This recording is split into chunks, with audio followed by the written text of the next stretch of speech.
po yung muzzle burner na gagamitin natin. May kaibahan ito, no? Itong kay Sir Joe Charbit, ito yun kay Sir. So itong gagamitin niya para ito sa banana chip. So medyo may kakaiba yung butas natin ito, kasi yung ginawa natin na oil extractor ay 6. Ganun din pa rin dito, 16 na piraso, at saka dito ay naging 8 ko lang para hindi ma-short dito. So yan. So yan ang kaibahan nitong dito naman sa LPG mode. Ito yung LPG mode natin, pang-household talaga ito. Ito yung 4 lang na oil extractor, 4 na pa-slanting at 16-16. So yan. So at least subukan natin ito kung ano yung kakaibahan nila.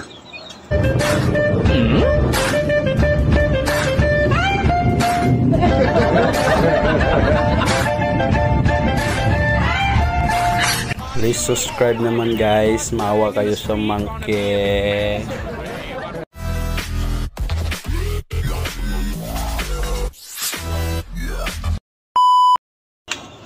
So ngayon titispire natin dito, no? So dito natin ilalagay yung 6 na oil extractor. Ito yung kay Hardtin Chabit, Hardchew Chabit pala, sorry.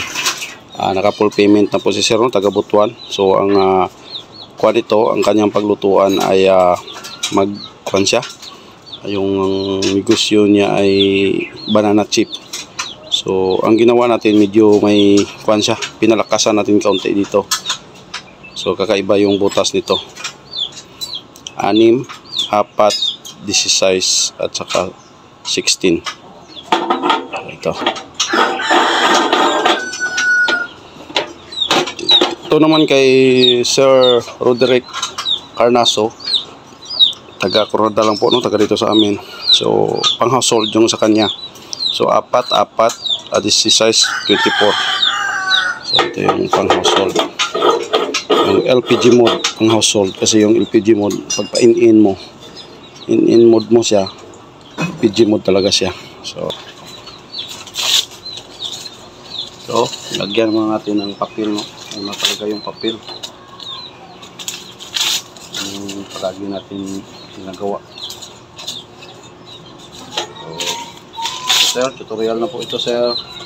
Papel ko yung ilalagay mo, sir, kaysa tissue. Yung tissue kasi, sir, hindi yun matutunaw pag malagyan na siya ng oil. So itong papel, ganda ito kasi pag mapaubos mo na yung oil niya, maging carbon talaga siya. So madali mo na lang siya linisan pagka umaga. Tapos kan po, yung crudo po yung una, kasi para madali po siyang mag-init. Yan.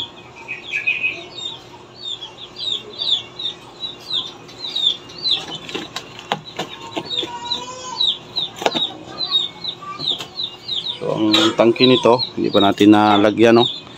Wala pa siyang laman. Dalawa.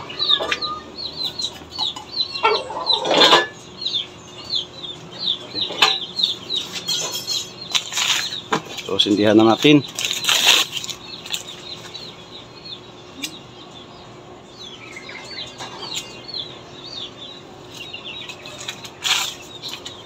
Okay. Yung kamay natin. Kanan.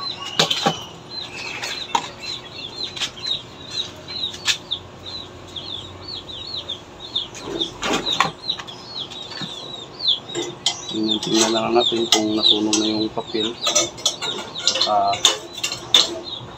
Nakapalang sa ulo. Namatay.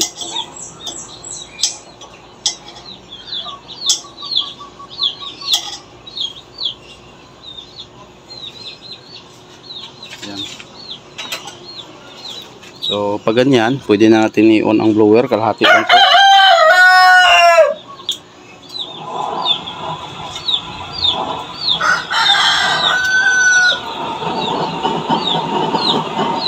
Tapos lagyan na natin ito ng oil.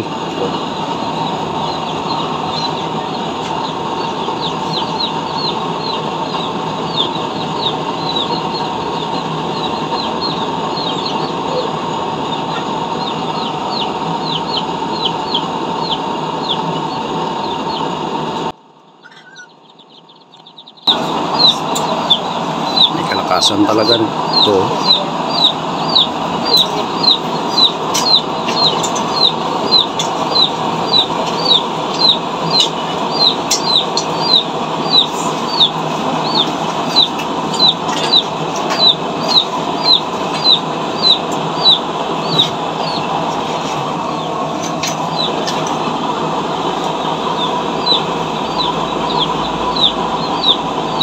Masok na po yung ano dito, oil yung dito.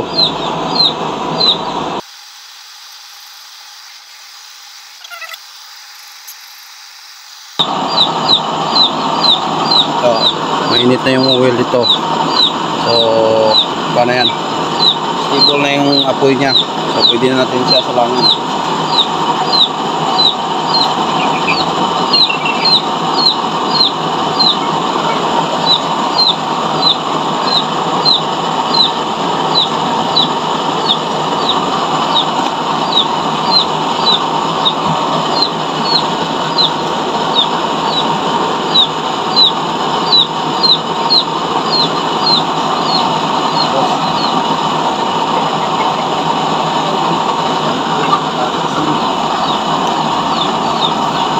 So ito, pwede na itong salangan.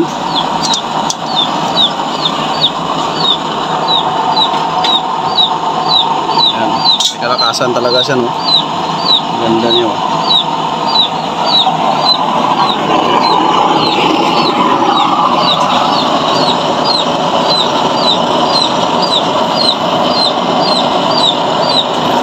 Lakas siya. So medyo pahinaan lang natin yung blower niya.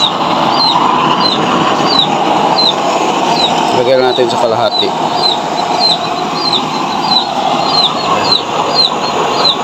So problema naman ito, kung ipain-in natin, try natin pain-in. So yun yung in-in nyo. May dala siyang yellow flame.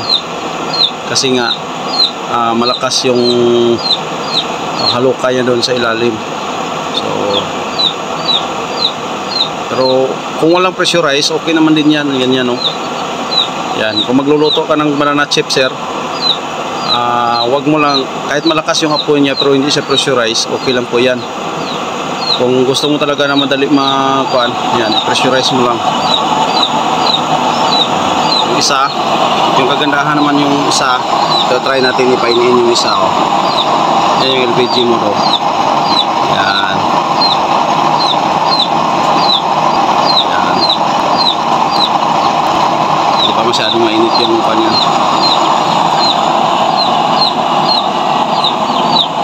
Oil.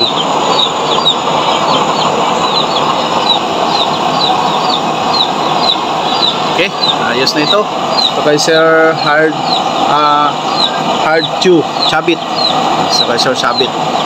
So itong kay Sir Juan, may nakita tayo, tumulo-tulo, mayroon siyang leaking. Yan, may butas siguro yung maliit. Okay, let's nakita natin.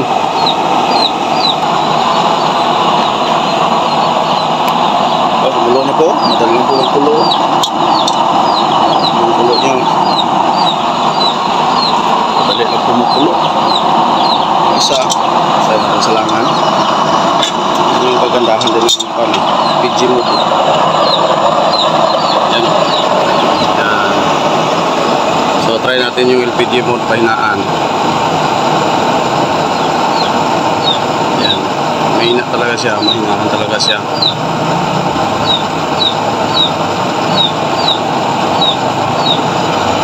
Okay.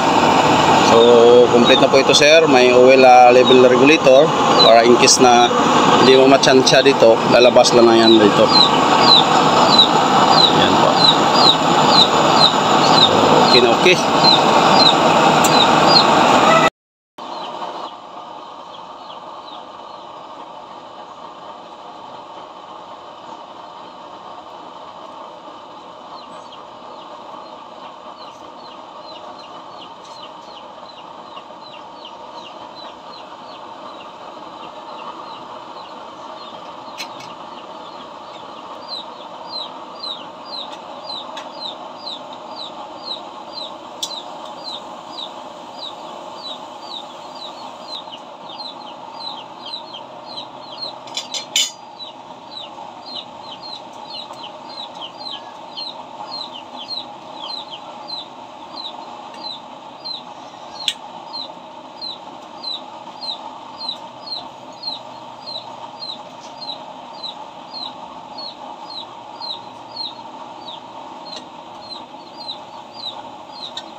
Now go